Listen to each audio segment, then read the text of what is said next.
इच्छाधारी नागिन और तांत्रिक की कहानी। इच्छाधारी नागिन की जादुई कहानी। जामपुर गांव में एक शंकर भगवान का मंदिर था जो कई सालों पुराना था।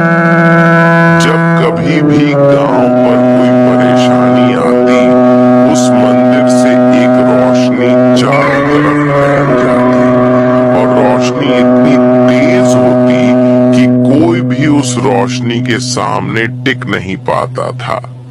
एक दिन वहां एक मुसाफिर आया, उसका नाम मोहन था। अरे भैया सुनो, मुझे टीकमपुर के लिए जाना है, लेकिन रात बहुत हो गई है, तो क्या मैं यहाँ रुक सकता हूँ?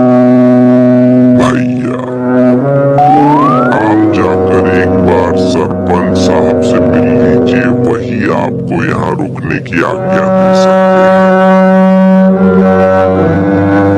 अच्छा ठीक है। मोहन वहां से सरपंच के पास निकल जाता है और सरपंच के पास जाकर कहता है, सरपंच साहब, मुझे कल सुबह तक के लिए यहाँ रुकना है। मुझे टीकमपुर जाना है, लेकिन रात बहुत हो गई है, तो मैं इस समय नहीं जा सकता। कोई बात नहीं, आप हमारे गांव में रुक सकते हैं। आपका धन्यवाद। सरपंच मोहन को अपने ही घर में रोक लेता है और मोहन का बहुत आदर सम्मान करता है। लेकिन रात को मोहन सोता नहीं है, मंदिर की तरफ जाता है और सरपंच उसे मंदिर की तरफ जाते हुए देख लेता है। सरपंच भी मोहन के पीछे जाता है। क्या बात है मोहन, आप इतनी रात को मंदिर के पास क्यों घूम रहे हो? मुझे यहाँ से कुछ आवाज और रोशनी दिखाई दी थी, इसलिए मैं यहाँ आया। ये हमारे गांव का सबसे पुराना मंदिर है। जब भी गांव पर कोई मुसीबत आती है तो ये मंदिर हमारी रक्षा करता है। यहाँ कोई नागिन है क्या? आपको कैसे पता? मुझे ऐसा लगा जैसे यहाँ कोई नागिन है। कौन हो तुम? मैं मोहन हूँ, सरपंच। तुम कोई और हो, तभी तुमको ये पता चला कि यहाँ पर कोई नागिन है। सरपंच की आवाज सुनकर और भी लोग आ जाते हैं। लोग, क्या हुआ सरपंच जी? इसे हमने मेहमान समझकर अपने घर और गांव में रखा, लेकिन ये कोई साधारण इंसान नहीं है। इसे पता है यहाँ नागिन है। मैं सपेरा हूँ और मैं इस नागिन की तलाश में ही आया हूँ। मुझे किसी भी तरह ये इच्छाधारी नागिन चाहिए। इस इच्छाधारी नागिन को तुम यहाँ से नहीं ले जा सकते। इतने में इच्छाधारी नागिन सामने आती है। इच्छाधारी नागिन, क्यों आए हो तुम यहाँ? मैं तुमको लेने के लिए आया हूँ, चलो मेरे साथ। इच्छाधारी नागिन, मोहन मैं तुम्हारे साथ नहीं जाऊंगी, और सालों से मैं यहाँ हूँ और मैं यहाँ से नहीं जा सकती। अगर तुम मेरे साथ नहीं चलोगी तो मैं ये पूरा गांव बर्बाद कर दूंगा। इतना कहते ही तेज हवा चलने लगती है, लोगों के घर टूटने लगते हैं। इच्छाधारी नागिन, मत करो ऐसा तुम। मैं ऐसा करना नहीं चाहता था, लेकिन तुम मेरी बात नहीं सुन रही हो? मैं यहाँ से नहीं जा सकती। अगर मैं यहाँ से गई तो मेरी मृत्यु हो जाएगी। और अगर तुम मेरे साथ नहीं गई तो तुम्हारे बचपन का गांव बर्बाद हो जाएगा।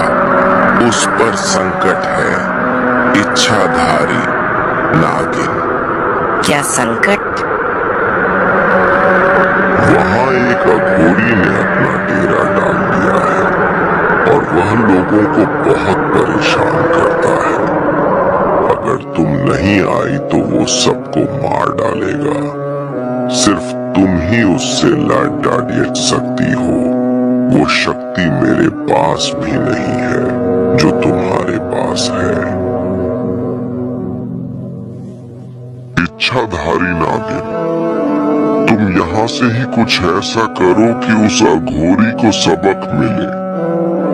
इच्छाधारी नागिन मंदिर में जाती है और वहाँ से 4 पत्थर उठाती है और उस पर अपने विष को डालती है, उसे मोहन को देती है और कहती है कि इस पत्थर को अघोरी के उस कमंडल के पास रख देना जिससे वह लोगों को शराब पिलाता है।